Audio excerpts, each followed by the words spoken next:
It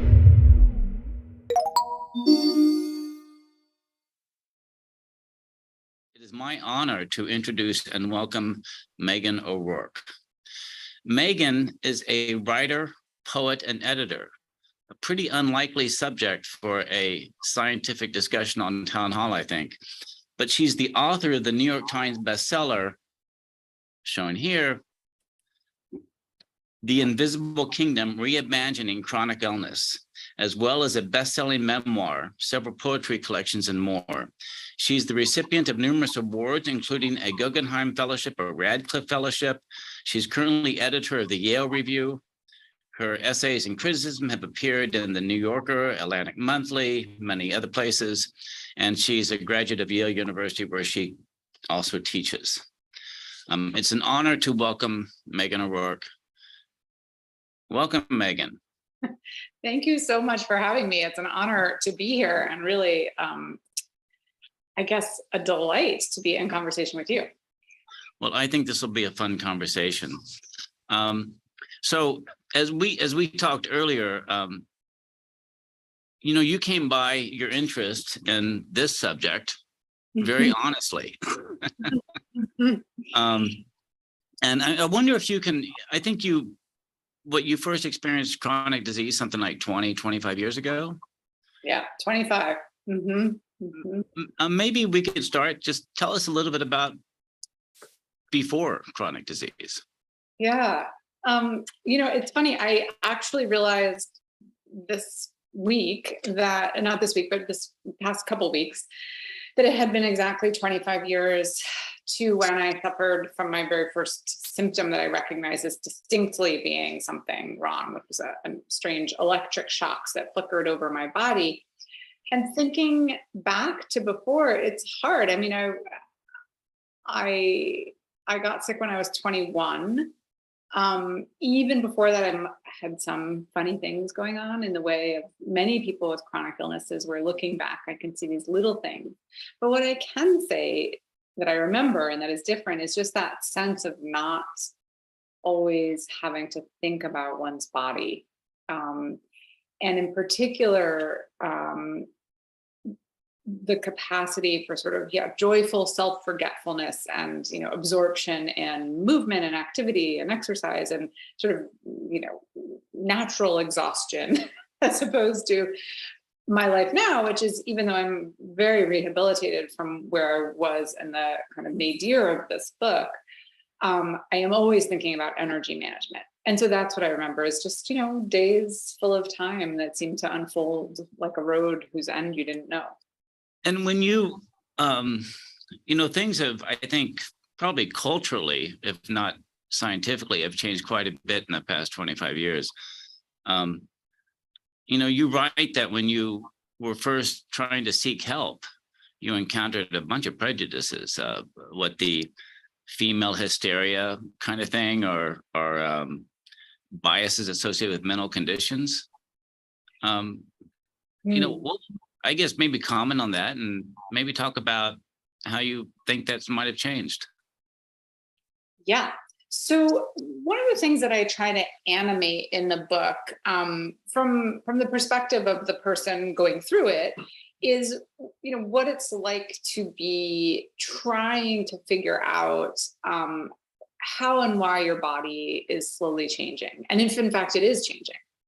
All right. In my case, the sort of illness progressed in a very non-dramatic way. I start the book by saying, we often have these narratives in books and magazines of illness that have a very sudden start. And mine was more like Hemingway's description of going broke gradually and then suddenly, which is all to answer your question. When I first started going to doctors as a young woman, 21, 22, 23, with this host of what I would call small things, I myself wasn't even sure what was going on. And I think that my doctors, listened, did tests, and then the tests did not have clear-cut results.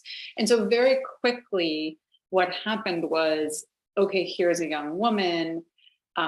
I'm going to think of her as one of the worried well, the so-called worried well, people who, visit doctors almost to be reassured that in fact they're healthy. I was a big runner, my cholesterol was really low. So my doctor would say, look, your cholesterol's great, you're fit, you're thin. There was this I fit into a kind of model of an anxious young woman rather than a sick person. And so that's, I try to really characterize what that does to one, because what that did for me was it really eroded my confidence in my own ability to understand what was going on in my body. And so I think it took me a long time to be able to say, no, something's really wrong, and I really need us to look further. Because there is this partnership, right, between the person with the disease, the patient, and the doctor. And I very much saw the doctor as an authority figure. When I did the book, I interviewed close to 100 people, many of them women. Many of them had far worse encounters than I had. I had really wonderful doctors in many ways. Many were told sort of more explicitly, you're a hypochondriac, you're seeking attention, with really a bare minimum of tests being done. And so one of the questions one of the people I interviewed asked me is, why is anxiety the first thing that so many physicians go to when it should really be at the very end of the list after everything, has been crossed off. So, in the book, I won't go into it too much now, but I really do trace this history back to, I think this is a problem facing pretty much any person who walks into a doctor's office who has problems that don't immediately show up on lab work, right? Who they like to measure. I do think specifically it's a challenge for women and young women because we have this legacy dating back to the epidemic of the rise of the diagnosis of hysteria in the 19th century, of thinking of women as unreliable testifiers to their own experience, right? And Freud comes along and says, in fact, your body is speaking psychological truths that you don't know how to express or admit to yourself even. So in this twist of fate, the person who insists, the more you insist to know something is physical, the more it can seem like something is mentally wrong with you. Right. The wonderful writer Hilary Mantel, who just died, talks about that in her book about being diagnosed with endometriosis. So yeah, there's a cultural history there, but I've said there's more to say, but I've already said a lot. Yeah. Well, I think, and you point this out as well, is that when your physician doesn't have confidence in something being wrong with you, you lose confidence, and so you basically think, wow, this is just me, or something like that. I mean, that there's not something acute wrong. And, we have a medical system that, I guess you can think of it as, there's the dominant medical system, which is really driven by double-blind trials, quantitative assessments, and they treat diseases, or at least they treat organs. And if your organ is the wrong organ, then you go see a different specialist. Right. And on the other side, you have sort of a smaller set of medicine called, functional medicine or whole body medicine, where, that's not the world of the 12-minute appointment. It's the world of the longer appointment. But it really doesn't have the scientific backing that the more common form of medicine does. And you went through all of this. Yeah. Yeah, absolutely.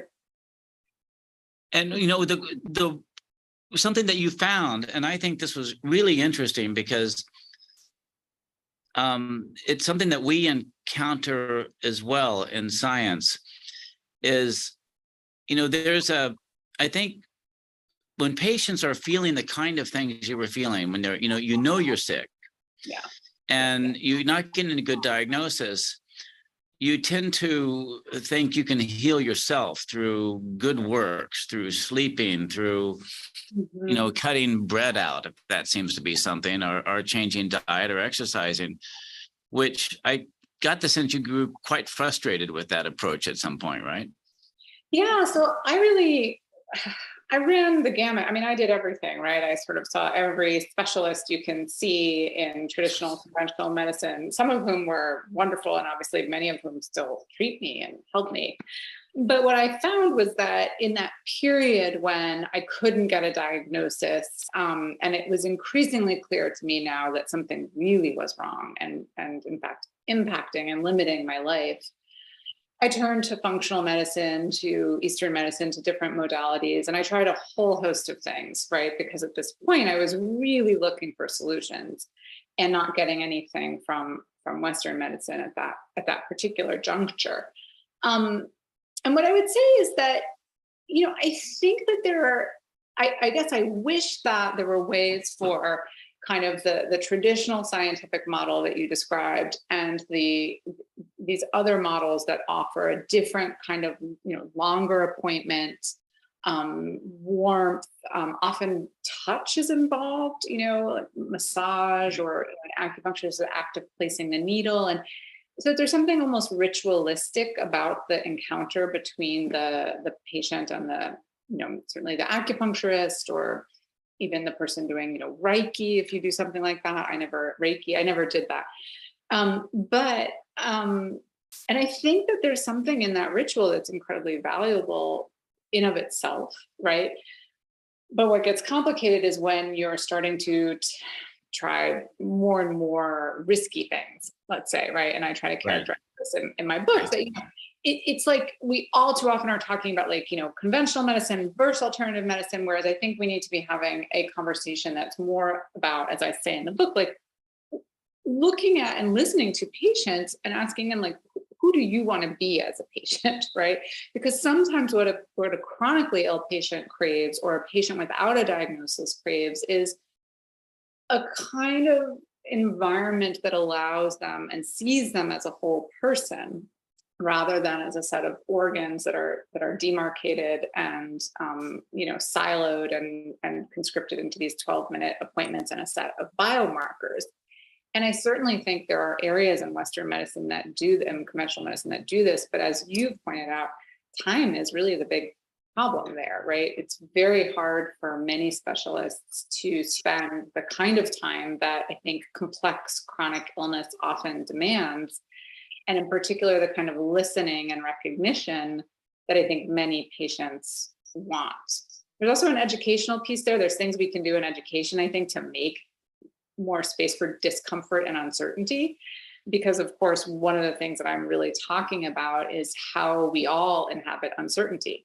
I think uncertainty is really complicated for data-driven medicine, for understandable reasons, right? So I want to know how you think, how do we get, what do we do with uncertainty? It's a really big question that I think we kind of collectively have to try to start to solve. Well, there's been some pretty interesting studies. I believe that one of the big disservices that's done to patients is to basically remove control. Yeah. And I think when patients are out of control, you have stress and everything that goes with that. I mean, it's just not good. And, we have a medical system that, currently, like if you have, let's say, MS or something like that, you're allowed to have one particular scan a year.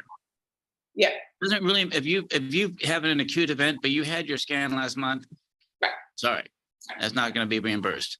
And you can go down the line and you can find that this kind of a scheduling that's oftentimes dictated by what the average person needs. So it may be best intentions, but unrealistic in terms of health complexities. There was a study done a couple of years ago. I think this was actually with lung cancer patients, but they gave lung cancer patients a more regular cadence of being able, like on a daily basis, they could check in with some sort of provider, like a nurse. Mm-hmm. And if something acute happened, then they would, go up the ladder, but they had some control over basically their healthcare that way. And those patients ended up living like 6 or 7 months survival benefit over the ones that didn't get that. That there's no drug that does that. Yeah. I mean, that's amazing. And also I think in our, we talk about, and you refer to this in your book, our medicine is really designed to around acute illness or a bone break or a appendicitis or something like that. It works great there. It doesn't work great when things are uncertain. Yeah, exactly. And even chronic, right? Even things that can't be fixed. So even when we know what it is, but it requires a lot of care, look, a huge part of my life, even today when I'm like relatively functional, is thinking about what is going to happen if I do this. Or I connect to that study is so incredible because I think it gets at the heart of what a lot of people want, which is just that sense that they can reach out to somebody and get an answer or just be in communication with. And in fact, one of the things I really try to argue in this book is that we think of illness as being the ultimate experience of isolation and separateness. But I really believe that it's an inherently social experience in which the affects and responses of others shape our disease. And this sounds slightly radical and like new agey, but there's a lot of evidence that care, empathy really impacts people's very basic outcomes, right? Longer lifespan in case of cancer patients. I was just trying to find it, a couple studies that I talked about, really have these dramatic outcomes showing that emotional care has a highly measurable effect. One is that diabetes complications in patients of doctors who rate high on a standard empathy scale is 40% lower than in those whose doctors do poorly on the empathy scale. So that's like a huge difference. And in fact, as Danielle Ofri has pointed out, that's comparable. Those benefits are comparable to the most intensive medical therapy that we have. So just right, exactly is as strong as our strongest medication. The same thing is true in IBS. Like empathy is stronger than our strongest medication. So that tells us like there's some changes that we could make here. We could reimagine healthcare along these lines. And I think part of what's happening is that many people seek alternative care because they're looking for that empathy and warmth and contact. And then too, as you got at, the different stories start to creep in. And there, as I try to unpack, there is this kind of fantasy that we can heal ourselves through kind of pursuing wellness that, diet, sleep, change, all that was very helpful for me. And I believe it's a really important part of chronic illness care, but I think there's a spectrum, right? Once you start to believe you can fix everything through kind of wellness and diet, you're actually sort of at another end of kind of control that's maybe false in a very Western way. If that makes sense. Yeah. That makes a lot of sense. And I think there's things that we have done, I think, in our healthcare system, which are probably not ideal. You refer to one of them, and there's actually a scientific foundation behind this, where you put, if you go into a modern hospital room, oftentimes there's no windows. And because there's so much equipment in there, it's a high-tech environment. Mm-hmm. And,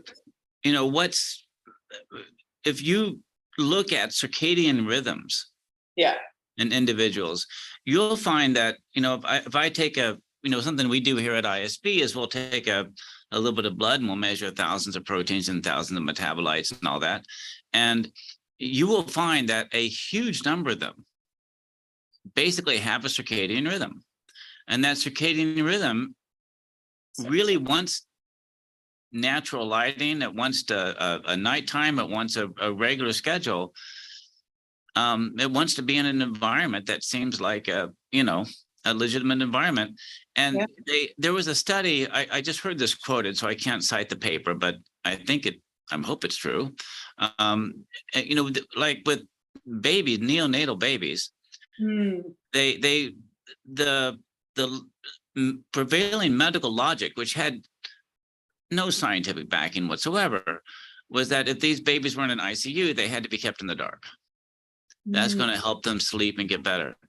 But it turns out if you actually had them 12 hours light, 12 hours dark, and if you adjust the lighting, so it's actually more like natural light, babies get out of the ICU like 2 weeks earlier. Oh, that's amazing. Yeah. So there's a lot of, I think this idea of sort of whole body medicine or heal thyself has some, and which harkens to Eastern medicine, has some validity for sure. And when it's actually tested in particular settings, sometimes it breaks down. Sometimes there's nothing there at all. sometimes it actually has a lot of value. Right. It's a lot for your average physician to digest, but scientifically, I can tell you it's really interesting. Yeah, I mean, the science is fascinating, and I'm laughing because I was joking with we're the town hall people before that, my children every day at 5, between like 6 o'clock and 8 o'clock, just go haywire. It's like the circadian rhythm of gotta get all our energy out before the end of the day. So no need to persuade me that it's like programmed in there somehow. But yeah, I mean, I think right. So then we get to the question of when we don't know, when we have bodies that live at the edge of medical knowledge, or we have people trying to cope with illness as whole people, right? Right. What is the role of medicine? Is it part of the doctor's purview to say something like, hey, look, get out there and take a walk in the morning, find joy where you can find it. All of that could only help you and isn't going to harm you. Right. And in the meantime, we're trying to pin down the science. I think this is where I think is really interesting to think about in the case of, because right now, right, we really are living through what I call in the book a silent epidemic of these complex chronic illnesses that are still poorly understood. We're starting to understand more. I think the crisis of long COVID is shining a light on many of these conditions that are in some ways interrelated, but we are living through an epidemic rise in autoimmune disease and more, and a lot of diseases that are responsive to stress and environment and biography, which is why what we're talking about is so important, particularly to these diseases. But I think even honestly to cancer, I remember reading a study that chemotherapy given at different times of the day had different effects. Yeah.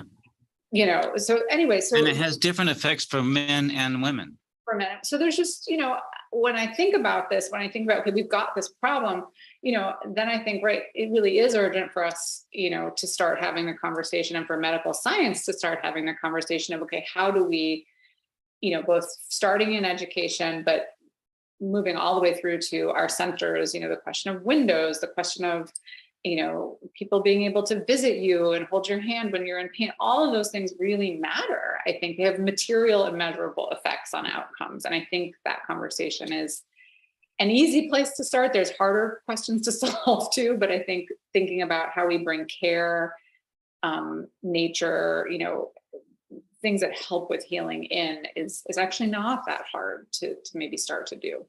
Maybe. Well, I think, protection, I know. Well, in some ways, the healthcare system is having a bit of a reckoning right now and trying to figure out, what to do sort of post-COVID, because, we've had a very hospital-centric system, and which does a disservice to rural patients. It does a disservice to a lot of folks. And during the pandemic, a lot of medicine turned remote. Right. And at least in a lot of cases, patients liked it better. I mean, you get to stay home, you get to stay with friends, you get a lot of these sort of benefits that you were just referring to as just a natural consequence of absolutely staying home. Also, one of the things that I talk about a lot in the book is the structural realities of being sick. And, look, a lot of us are working parents. Like my kids get sick all the time. Honestly, I used to have to miss half a day. Now during the pandemic, it was like I could just log on for 10 minutes. Right. Solved, right? So again, right, thinking about that patient experience. I think at one point in the book, I described how much time it was taking me to physically go to my doctors and get medical records from one. And it was something like 25% of my work days were 25%. Dedicated to, and this was seeing, a doctor and a few specialists, getting to their waiting in the office, getting them fax, calling them, asking them to fax records. So that's a huge hit if you are an hourly worker, or if you have, kind of more precarious job. That's a really challenging thing to fit into. Yeah, I think it's a huge hit for almost anybody, but you can imagine it would be a job losing hit for many people. Exactly. That's what I'm trying to say. Thank you. Exactly. But turning to the science for a moment. So, chronic diseases are hard, which is one reason why they, you refer in your book that, and I think this is a great quote. And by the way, your book is really beautifully written. The fact that you're a poet and editor of a literary magazine actually is sort of self-evident. If every age has its representative signature disease, then chronic illness is ours. And I actually heard you. The reason why I reached out to you initially is, as we talked about, is I heard you during your interview with Terry Gross on Fresh Air, and you actually discussed our paper. Yeah. And this statement really resonated with me, because I think the science of what we are learning is actually kind of right. It's our age. So, long COVID is something we've studied a lot, as you know, and it's sort of the modern, it's just the most current flavor of basically post-acute Lyme, which you were ultimately diagnosed with. Although did your physicians even agree with your diagnosis? It depends who you ask. You mean that I had Lyme disease? Yeah. It depends who you ask. It's a really good question. I'm sure some of them don't and some of them did. I think what they would say is true is that I took antibiotics and I went from being very sick to very much better. Right. Antibiotics can do a lot of things. Yeah. But it was a pretty aggressive antibiotic treatment. Yes. And your response was as what one might expect to an aggressive treatment. Yeah, I mean, my response was dramatic, and I do try to talk about the uncertainty. I'm a very evidence-based, I'm a journalist, a researcher, a writer. In addition to being a poet, I'm a poet who likes data. Not all poets do. I'm a poet journalist. I'm like Aquarius and Capricorn, right? So I really resisted the Lyme disease diagnosis for a long time, because I thought this is a diagnosis that, you get to when no one knows what's wrong with you. And I had sort of absorbed this notion that Lyme disease is really clear cut. It's really, really measurable, and you either have it or you don't. What I experienced made me question all of that. And as a journalist, start to report on it and come to a much more, I would say my view is that I think there's a lot more to look at in this story. And that as a reporter, what I can say is that scientists themselves disagree, right? It doesn't really matter what I think, but scientists are in debate about, and there's a lot of really good science suggesting bacteria can persist after antibiotics. It can take specific kinds of antibiotics and specific combinations to eradicate them. But what was unusual about my story was that I was not even a chronic Lyme patient. I was just a patient who maybe had untreated long-term Lyme disease and whose tests were a bit murky. Like one lab suggested I was positive, one lab suggested negative. It was like not quite a CDC positive, right? But there was evidence of antibodies that were very specific to tick-borne illness. Like there's some antibodies that are very generic, but I had very specific ones. So that's one of these moments where I think one of the really interesting things for medicine right now in chronic illness, in long COVID, is for us all to think about together, really to imagine, what would you do if this was your, one wild and precious life, as the poet Mary Oliver calls it, and it's slowly passing and there's no answers, right? What risks would you or wouldn't you take? And I think what you find is that most people would take a fair amount of risk at a certain point, because you have the lived experience of what you're losing and what you're not able to do. And so that risk that looks really kind of frightening, I think, to healthy people is, I think, in many ways, a quite logical risk. And that's sort of where my husband, who's a very logical person, much more so even than I am, was like, of course you take the antibiotics. You take antibiotics for other things. Why would you not take antibiotics to see if, this will in fact transform your health, right? Yeah, although this was a pretty serious regimen of antibiotics you had. It wasn't a casual go to Amazon. Exactly. And that's where, as part of what I try to do in the book is really animate my own discomfort with that at first, right? That, here you're doing something to yourself because you're hoping that the outcome will be good and you don't totally know, right? Well, we do need more science, right? We need science to come in and answer those questions. Well, along those lines, so something that we found, I think this goes to the diagnostic problem of why it's so hard for patients to know what they have. As you know, we had this paper in which we identified these factors you could measure before, most of them before you were even infected with COVID-19, but not all of them. And they would predict those patients that are going to develop long COVID and even anticipate which symptoms those patients would develop. Okay. Yeah. Now, if you look at those patients over time, you can see that movie of how that develops. And that's what we do. We do, I don't know, some like terabit of information on patients over time. And you can actually watch that evolution of long COVID develop. If you just take a person that's coming in with long COVID and you try to understand, are there that initial information of I don't know if what we're seeing are causal factors when we see these things that anticipate it, but they have the flavor of causal factors. Mm-hmm. And the fact that you had such bad responses to Lyme, and you actually have some of these factors, suggests that these kind of factors are probably common in Lyme disease. In fact, if we were going to do a Lyme study right before the pandemic. If I was going to do it today, I would do it crazy different because I actually think I know what to look for. Yeah. I would look for autoantibodies that are subclinical levels. I would look for reactivation of latent viruses. I would look for certain pre-existing chronic conditions. But when all you get is that picture of the patient when they've got the chronic disease after whatever acute event happened, it is really hard to figure out what happened. Yeah. It's one thing to watch the movie. It's another thing to just look at that patient when they come in, because so many things look normal. Yeah. Yeah. Yeah. And unless you're really digging deep and doing stuff that typically isn't done, like quantitative autoantibody panels for lots of autoantibodies, you're looking at, lots of different viral signatures in the blood that have nothing to do with what you were infected with. Right. Things like that. I mean, and you had that, you had EBV that kept popping up. I guess it kept being reactivated, and you've got autoantibodies. You've got, you were gifted with the whole spectrum.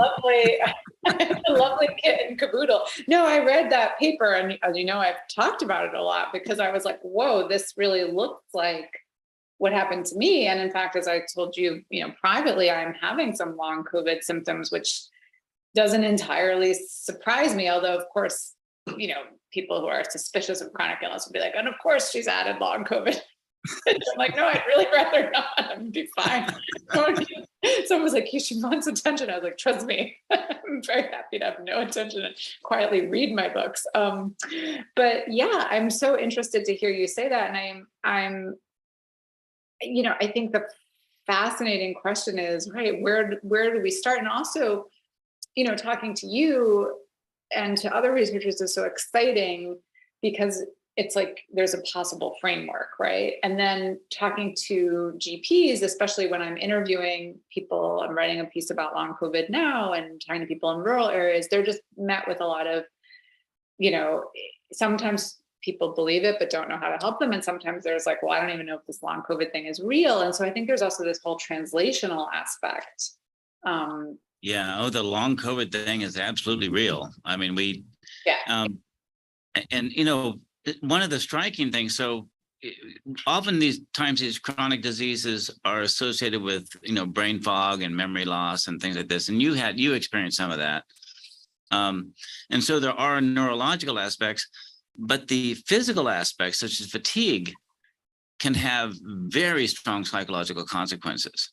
Yes. And I mean, it's just not good. And even if the patients don't have brain fog, they're getting more and more screwed up over time simply because of the physical disabilities that they're experiencing. Yeah. So go ahead.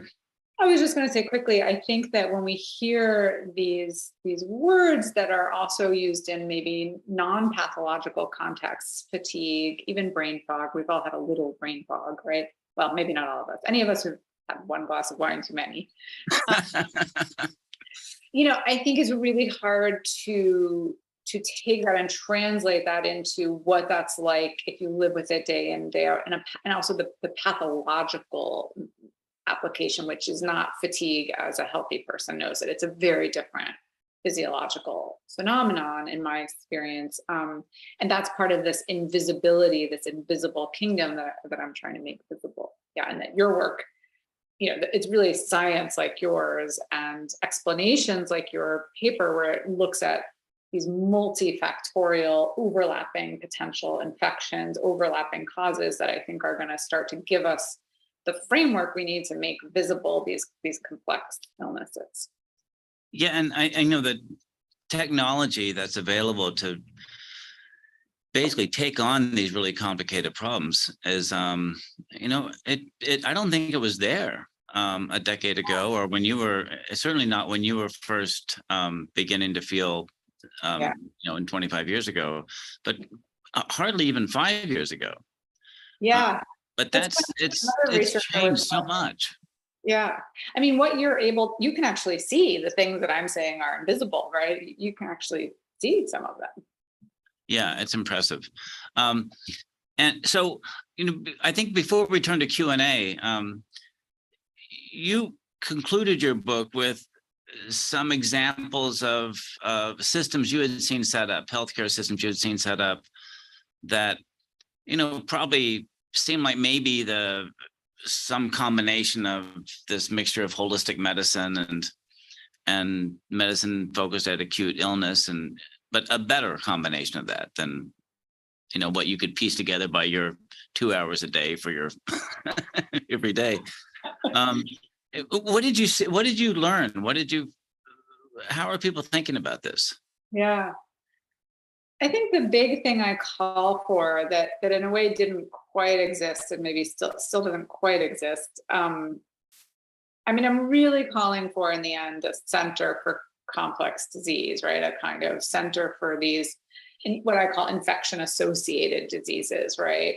Many of which have these features that you and that your paper talks about, which is, reactivated viruses, systemic symptoms. So the more I looked, the harder it was to find that. I found a few centers. There's a wonderful center in Pennsylvania that's working on autoimmune disease, and that really had the insight that why do we have, a center for lupus and a center for rheumatoid arthritis should all be under autoimmune disease. In fact, there's so much we don't understand about autoimmune disease. We have to bring research and clinical practice together, and we have to even design this differently. So they designed the center to have these things they call huddle halls, where if I were to go there and be treated, I have this very strange autoantibody presentation. It doesn't really look like any one autoimmune disease. So I would be the kind of person where they would have the rheumatologist talk to the neurologist, talk to the dermatologist, and start to say, like, have we seen this? And as they described it, they'll have these weekly meetings where people will present on very rare presentations of, autoimmune disease that doesn't really even have a name. So I think that's a great model. As they said to me, it's expensive, not everywhere can do this. So I think there's a lot to, I don't dig into, to be honest, in my chapter about costs and how we, I'm being idealistic, but given the scope of the problem of long COVID, you've got to think that more of these kind of infection-associated disease centers that maybe combine clinical care and research, or certainly combine a way for patients to see a whole host of doctors and people, kind of coaches who are helping them work with disease, really is going to have to come into play. Well, I kind of think in terms of the science of chronic disease, we're at a stage, if you went back, I don't know, 500 years or something, there were whole libraries where if you pulled a book out, you could find in some day in the future where the stars in the sky would be. And you would have these reference libraries so that you could actually navigate yourself around the globe. And then basically people discovered things like compasses, and they figured out that there were elliptical orbits, and they figured out, that the Earth was stuff like this. All those went away. Right. And so right now we have a database that is just, if for example, if people are infected with a virus, COVID's a great example, but it doesn't really matter. The worse your infection, the stronger your antibodies. You get more and more antibodies. And you could say that about T cells as well. So that's a general statement. But then let's look at patients that had like moderate infection. Yep. You find that they are all over the map. Yep. No one is the same. and we don't understand that, but I think it's probably because, we're like little kids going around in the dark with it, like a blind man with the elephant, and feeling a tail, feeling an ear, and you think it's a rope or or a fan or what have you. But we do have the tools. We're beginning to get the tools, and we're beginning to get the patients to participate in our studies that allow us to get a resolution on these diseases that we now understand a little more of the elephant. It's actually a very exciting time. I agree with you that this is, chronic disease is our generation's illness. Yeah. And that it's really through science that we're going to start to help to get those frameworks that I think will support people as they, try to live and navigate. I love your metaphor of the library to the compass to now the GPS, right? And I'm thinking, right, I mean, it's through study. I mean, look, human curiosity is the best thing about us, right? And about us as a race, as a human, as whatever we are, species. And I remember just so vividly, Jim, feeling when I was sick, like I was cut off, not just because I was sick, but because I was experiencing incuriosity, right? And I just remember thinking, I could be this sick for the rest of my life and, give up on many, many dreams. If I just knew that some scientist out there was taking interest in my plight and the plight of others. And I think that's what you're describing, because one wants to be you do want your suffering to be meaningful. You do want to add to the heap of knowledge, as impartial as it may be for years to come. And so that's why I think the work you're doing and the metaphor you've described is so important. Well, there are a lot of people working on it. And I would say also, I don't know, it's actually extremely interesting. Yeah, so, exactly, right? That's what I kept saying to my partner. I was like, this is really fascinating. Like, what is this pathological fatigue? Like, what is actually causing it? It's very interesting. Exactly. And to get a, sort of a molecular perspective on it. And anyway, it's one of the things that, makes life exciting. And as you say, keeps our curiosity, our curiosity feeds it. Okay. So go to questions. So here's an audience question. And I think this one's for you. What shifts, scientific, bureaucratic, et cetera, do you think are critical for the U.S. to productively address chronic post-viral illness? And are there countries that are doing it well? Well, that's a great question. So we read it one more time. What shifts, bureaucratic? Scientific, bureaucratic, et cetera, are critical to productively address post-viral illness? That's a really good question. I have to be honest, I don't feel I've done enough global reporting to have a great answer about, is there somewhere doing it well? I have not heard about people feeling very excited about it being done well, kind of, in various countries that I've certainly talked to people from, which isn't to say there's not centers in places. I know in Israel, there's an autoimmune disease center that was one of the first of its kind. So do you think bureaucratically, right, we moved to this model of the cancer center because we came to understand cancer as such a complex, set of diseases that it might require its own kind of care. And I do think that is the first bureaucratic step, right, is these centers for post-infectious or infection-associated care, certainly within larger hospital systems, seems really, really important, because I suspect, as you've been indicating, Jim, that there may be knowledge that can be translated from long COVID to post-treatment Lyme disease syndrome to certainly ME/CFS, right? Many patients with long COVID seem to have ME/CFS. So more communication, less siloing, right? More understanding that behavioral modifications, lifestyle modifications are really hard to work with patients on, can have quite ramifying and important effects, right? As I mentioned, I'm managing long COVID right now. I'm managing it a lot through lifestyle modifications, like plenty of rest, lots of water, very basic things, rehab for my autonomic nervous system. So, I mean, it's, yeah, so that just seems like we have to start there. You know, I can't remember the second part of the question, bureaucratic and something else. I think you, I didn't get it. Okay. well, yeah, you kind of answered both, scientific and bureaucratic. Oh, are there countries that are doing it well? Yeah. I could probably say no, not really. I don't really know. I mean, the science, we have to fund the science and we have to do the science. And one thing I want to say is that I think in this moment when a lot of money is going to long COVID through the NIH, we need to fund scientists who've been already thinking about and asking some of these questions too, like some of the people who've really been trying to understand ME/CFS or other infection-associated conditions, so that we know that there's a good route for people to get their research funded. Yeah, I do think your analog of the cancer center, where people develop, state of the art in terms of cares, they become, the thought leaders, the way things are done, they get spread out, the treatments. That's actually not a bad model to think about for chronic disease. And long COVID is the catalyst here. And I also would encourage people to, if you can volunteer to give longitudinal bloods into some study, do it. That is so important. That's a great point. Okay. There's a question for me on, can you expand on blood tests and circadian rhythm? I can. Meghan may have some insight into this as well.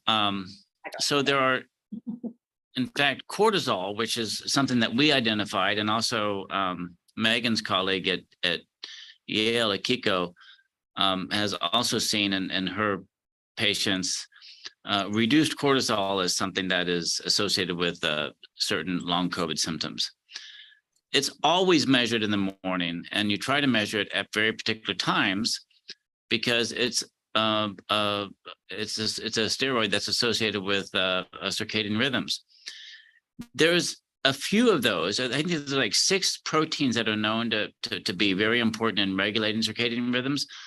But the downstream consequences of that are that most of the lipids in your blood, most of the molecules in your blood, the glucose consumption, everything, all of it, it's not like it all turns on when you wake up. It just has a circadian rhythm. It goes out throughout the day, some of them at different, offset from other ones. And when you said that there are certain times of the day that are better to get chemotherapy, absolutely right. And it does matter if you're a female or male. It probably matters more individually than that. That's a general statement. And I don't think we have a good grip on circadian rhythms now, but I think we're beginning to appreciate their importance in health. I don't know if you experienced any of this kind of thing when you were being treated. Did people talk to you about circadian rhythms? A little bit in the functional medicine side, and I would just say that I am highly aware of it insofar as I have good and bad times of the day, and absolutely the worst time of the day would be the mornings, and then I would get slowly better, and there would be this window from about 11 till 2 where I would do pretty well, and then I would dip again, and slowly that window shrank over time. But yeah, I'm, even to this day, I have very clear immunological rhythm. It feels like. Yeah, I believe it. Here's a question for you. You're getting a lot of compliments. Excellent, thank you. Do you think the trigger in your case was EBV infection or reactivation? Do you have any gene variants that indicate a disposition for your chronic illness?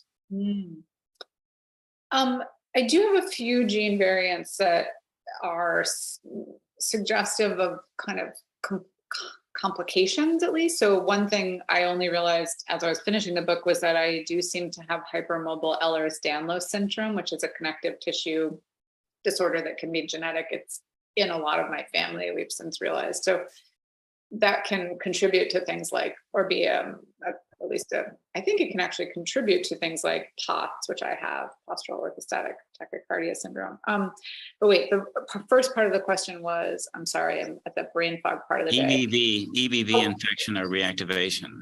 Yeah, very clearly in my non-scientific but lived experience, EBV played a role. I mean, I would say it this way.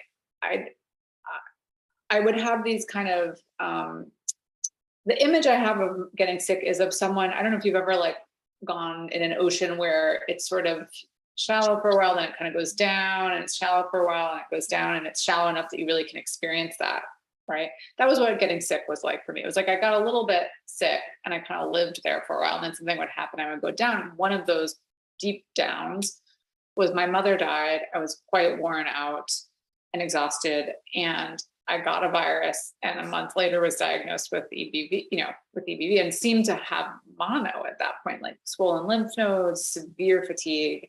And I just never went back up from that moment on. And then from that time on, I could track. In fact, I got sick again after my first son was born, went to the doctor, sure eph, EBV, right? So it's very trackable in my case. Like I get worse, and if they test me, they'll find, kind of reactivated Epstein-Barr. There were some other viruses too. I also had reactivated cytomegalovirus a couple times, and parvovirus. So there was one point where it just looked like my body could not. Did they see reactivated cytomegalovirus because of antibodies, or did they actually measure the virus directly? I suspect it was antibodies. Because there are a lot of conditions that will what's called bystander activation of CMV, meaning your immune system basically, and this is, people don't think about this when they have chronic fatigue, but your immune system can just be cranked up. Yeah. And it's not actually effectively fighting any one thing. It's overstimulated. And CMV, we see very active CMV specific immune responses, but there's no CMV there. That'll be what happens, because I will say that in this time period when they looked at my immune activity, because at one point someone really did go in and look at a lot, and it's like high natural killer cells, like a lot of stuff was just very active. Yeah. And when you have a condition like that, you could be burning 1,000 calories a day on just inflammation. And yeah. That is wild. That's a lot. I mean, you've got cells dividing, cells dying, you're generating lots of new proteins. You've got a big inflammatory response, and it's, if it's body wide, no wonder you feel tired. I mean, that may not be the reason why you or other patients have chronic fatigue, but it certainly isn't helping. Well, I will tell you one thing that I think is incredibly distinct between the kind of long COVID I'm experiencing and which is, brain fog and fatigue, symptoms I thought I'd had before. The brain fog and fatigue I had with Lyme or whatever that was totally different. And it basically felt like having the flu all the time. Whereas now it's more like a concussion. It's a very distinct feeling. And so I think there's a lot to dig into here in terms of like, what are these flavors of fatigue and brain fog? Wow. Okay. Well, we'll take your blood and please. I want to be studied. Okay. I'm going to conclude with two quick questions. One, someone asked me about the paper I referred to. I will post it on the ISB website, isbscience.org. And if you want it, we'll make sure there's a link to it. And then Meghan, your book opened my eyes to the fact that people wake up and feel bad, feel ill, and are in pain. What do you wish people like me, those who wake up feeling well, would know and appreciate about those who have chronic conditions? Great question. Oh my God, that's such a moving question. I love that question. Thank you.